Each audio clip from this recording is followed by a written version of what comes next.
Muito se ouve falar sobre as 3 da manhã. Você mesmo já deve ter acordado nessa hora, ou conhece alguém que relata isso.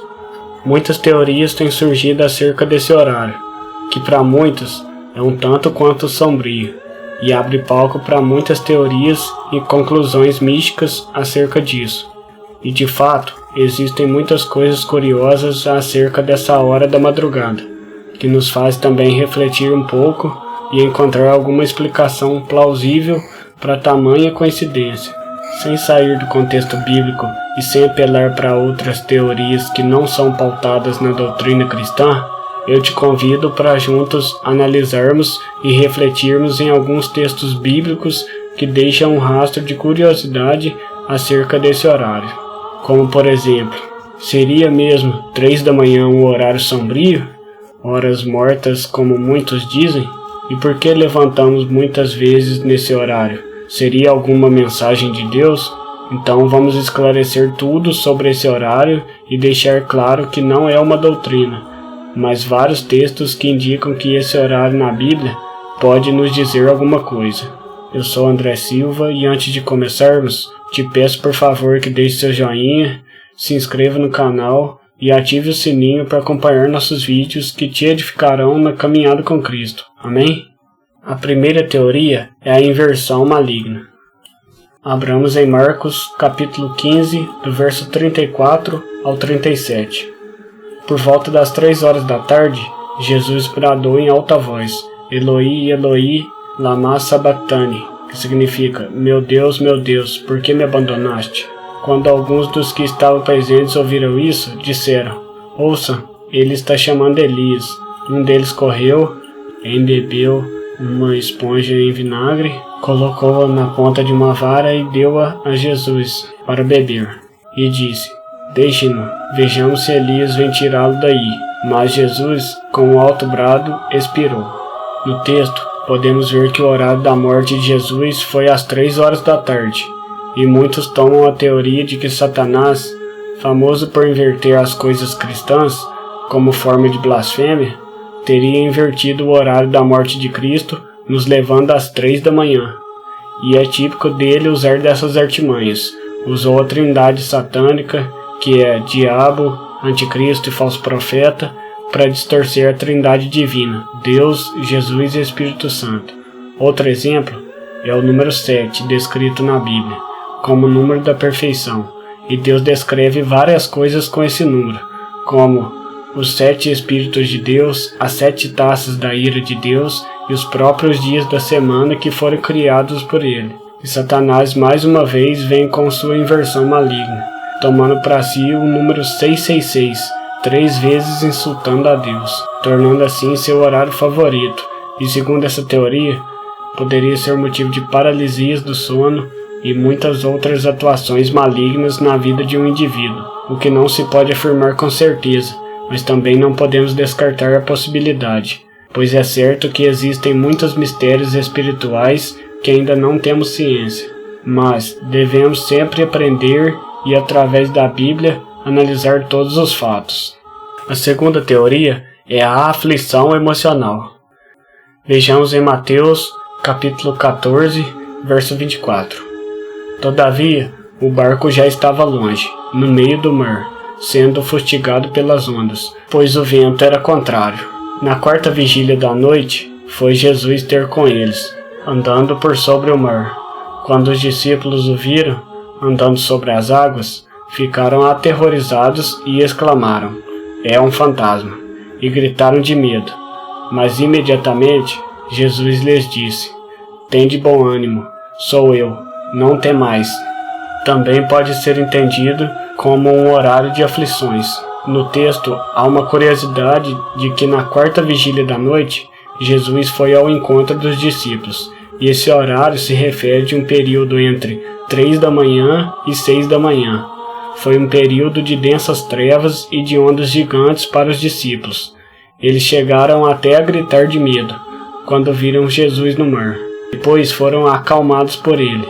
E será que isso é uma demonstração que na madrugada vêm as maiores lutas? As ondas e ventos mencionados no texto podemos interpretar como momentos de imensa aflição e angústia. onde muitas vezes sentimos medo e às vezes até nos falha a fé. Mas o texto nos dá uma calma de pensar que nessas horas a certeza que temos é que Jesus está presente, pronto para nos segurar em meio ao caos e nos dizer: não temas. Independente das nossas lutas e dores, Ele sempre vai estar disponível para nos auxiliar e nunca nos deixará sozinhos. Por mais que tudo pareça desabar, Ele apenas nos diz para permanecermos tranquilos, confiando que Ele acalmará a tempestade, mesmo que pareça não ter fim. Então, na madrugada, apesar de teorias sobre presenças malignas serem levantadas, é certo que Cristo estará presente para proteger todo aquele a quem nele confia. A terceira teoria é o ataque espiritual. Vejamos em Lucas capítulo 22, versículos 54 ao 61. Então, prendendo-o, levaram-no para a casa do sumo sacerdote.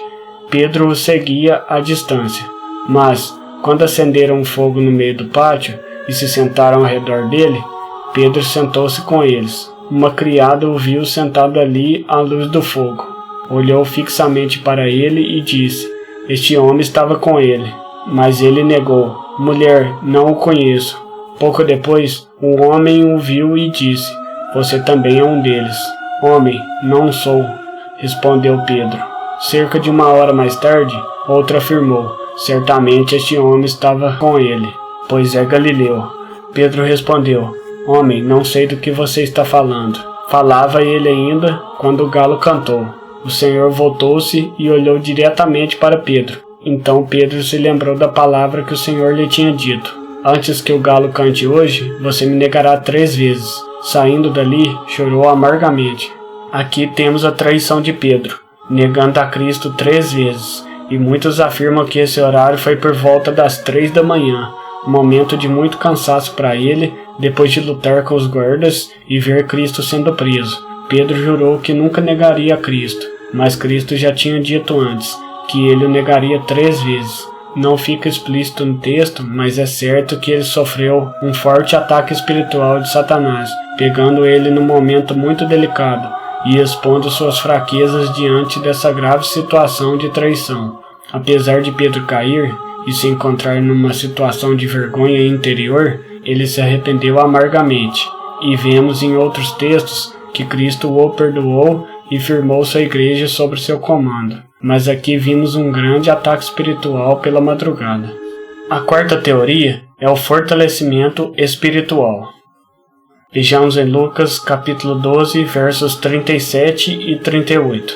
Bem-aventurados aqueles servos, os quais, quando o Senhor vier, achar vigiando. Em verdade vos digo que se cingirá e os fará sentar à mesa, e chegando-se os servirá. E, se vier na segunda vigília, e, se vier na terceira vigília, e os achar assim, bem-aventurados são os tais servos. Sabei, porém, isto, que, se o pai de família soubesse a que hora havia de vir o ladrão, vigiaria, e não deixaria minar a sua casa.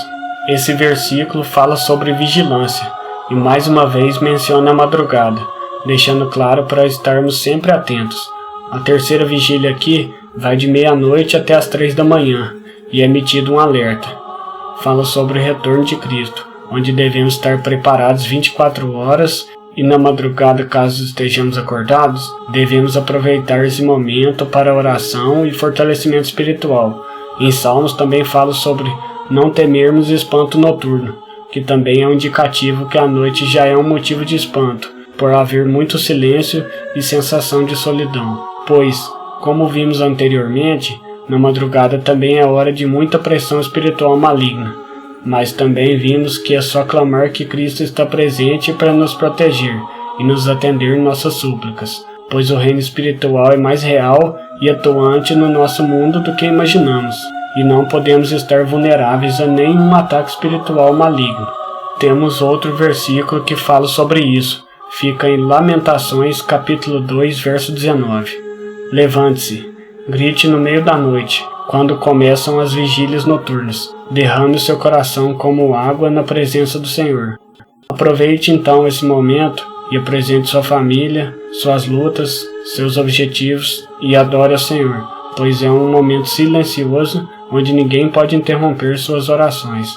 Então vimos que muita coisa pode acontecer no mundo espiritual pela madrugada, e por isso não devemos ficar desatentos quando acordarmos, porque uma guerra é travada na nossa mente, nos pensamentos, nos problemas, nas tentações.